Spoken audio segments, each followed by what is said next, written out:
अधिकांश चाचा लोगों का घर में तो नहीं, लेकिन घर के बाहर एक वजूद होता है। लड़ाई झगड़े में स्थिति जब अपने से बेकाबू हो जाती है, तब वे मामले में एंट्री करते हैं। वे बहुत कुछ करके छोड़ चुके होते हैं। वे गलियों और चौराहों के मामलों के भूतपूर्व एक्सपर्ट होते हैं। स्कूल के बुलावे पर फर्जी गार्जियन के रूप में वही जाते हैं। बड़े लड़कों से होने वाली लड़ाइयों में चाचा के आते ही बड़े लड़के गायब हो जाते हैं।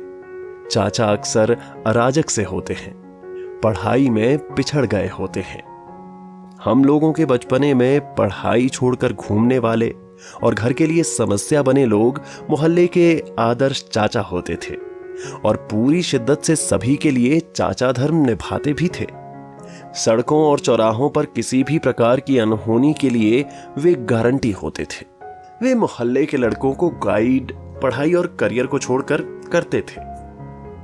चाचा संकट मोचक की तरह हीरो के रूप में अवतरित होते हैं। वे पिता के सामने झूठी गवाही देकर बचाव करते हैं, स्वयं खतरे में पड़कर पिता के क्रोध से बचाते भी हैं। चाचा हमें बचपन में ही वो सब सिखा देते हैं जो आगे के जीवन में समाज में बने रहने के लिए आवश्यक है। वे सभ्यता की सीमा तोड़कर आक्रमण करना भी सिखाते हैं। चाचा यह भी सिखाते हैं कि घर के भीतर बने हुए मूल्य और घर के भीतर का अनुशासन बाहर बहुत मायने नहीं रखता, क्योंकि घर के बाहर की दुनिया अलग है। वह कठिन है, वह स्वार्थ और आक्रामकता से भरी पड़ी है। अक्सर घर में चुप रहने वाले, बड़ों की कदर करने वाले, जरा जरा सी बात में डरने वाले चाचा घर के बाहर के संघर्षों में सीमाओं को नहीं मानते। उनकी अपनी गोल होती है, उनके अपने लोग होते हैं और उनके अपने लोग जरूरी मौकों पर काम आते हैं।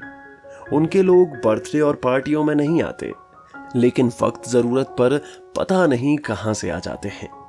उत्सवों और समारोहों के समय फालतू माने जाने वाली चाचा की टीम ही रात रात जाग कर अस्पताल में ड्यूटी देती है, चुपचाप काम करती है।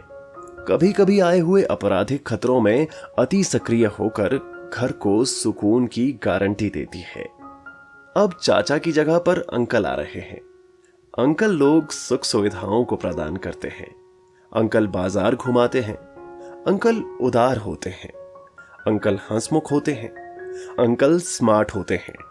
अंकल बने बनाए परिप्रेक्ष्य में जमते हैं।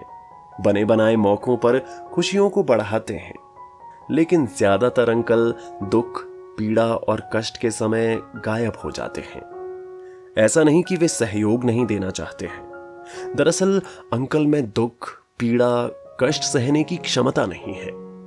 वे स्वयं में नर्वस हो जाते हैं, परेशान हो जाते हैं। वे अपने सपनों को धरातल पर लाने की कोशिश में बहुत कमजोर हो चुके हैं, इसलिए पलायन कर जाते हैं। ऐसा अंकल के साथ ही नहीं है, बल्कि अन्य रिश्तेदारों व मित्रों के साथ भी ऐसा है। ऐसा नहीं कि वे महास्वार्थी हो गए हैं या एहसान फरामोश हो गए हैं, या वे बहुत व्यस्त हो गए हैं, या उन्हें दूसरों से मतलब नहीं है। नहीं, उन्हें मतलब है।